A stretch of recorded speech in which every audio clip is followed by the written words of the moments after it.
These are the holographic first playing cards by Chris Ramsey. You'll see that the tuck box is done in gray and has a holographic band that goes all the way around the tuck box, and the words first is actually embossed as well. The bottom of the tuck box says First Playing Card Company by Chris Ramsey and is holographic as well. The top of the tuck box is going to be blank. The large inner tuck flap is going to be the Chris Ramsey logo, also holographic. The two small inner tuck flaps don't have anything on them, but clearly the entire inside of the tuck box has the repeating first logo all the way through the entire thing, and also all holographic. Before I get into the cards, make sure to stick around to the end of the video so I can show you a really cool trick that you can do with one of the extra cards from this deck. For the back design, you're gonna have the same logo that was in the large inner tuck flap, which is the Chris Ramsey logo, repeated all over this back design. And in the previous first decks, it was in gold. Now this one is holographic. But an even better move to use for this broken border, it would be Under Pressure, which I'll show you in a second. But first, you're going to want to see all of the faces. Now, one of these face cards you're going to see a second time because one of the ad cards is a duplicate of one of these. Now, you might know what that is already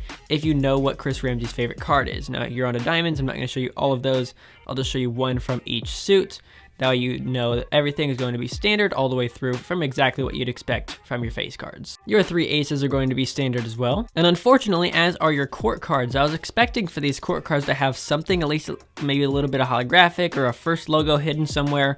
They're just completely Bicycle USPCC standard, and I was a little disappointed. Now we get on to the customization side, the first logo duplicate jokers. Then you get two ad cards. The first ad card is a blank card, which is used for a lot of really fun magic tricks. And the second one is going to be Chris Ramsey's favorite, the duplicate 4 of Spades. And last but not least, for the design aspect, your holographic first playing cards, Ace of Spades. Now, just because they look good does not mean they handle well. So let's see if they can Faro shuffle. From bottom to top, they Faroed beautifully, as you could tell.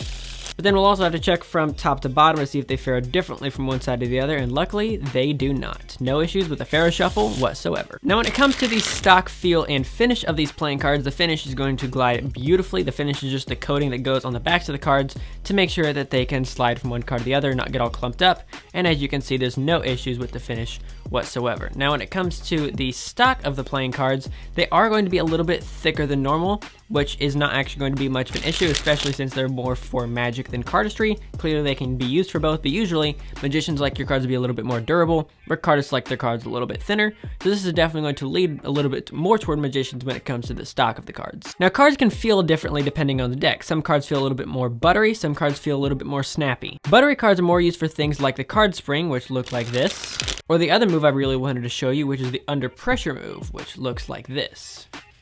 Buttery decks usually tend to be a little bit more malleable. Now, decks with a little bit less malleability or snappy decks are usually better suited for things like ATM or a move like this, which is Backdrop. Both of these need a little bit less malleability from the playing cards. And for this deck specifically, I would probably lean a little bit more toward it being a snappy deck. Now, clearly when I did all 4 of those moves, they all looked great and were easy enough to do, but if I had to lean one way, I'd say it has a little bit less malleability than more. With all that said, I think this deck is a little bit better suited for Magic. Now, this deck actually has one extra function that I haven't even told you about.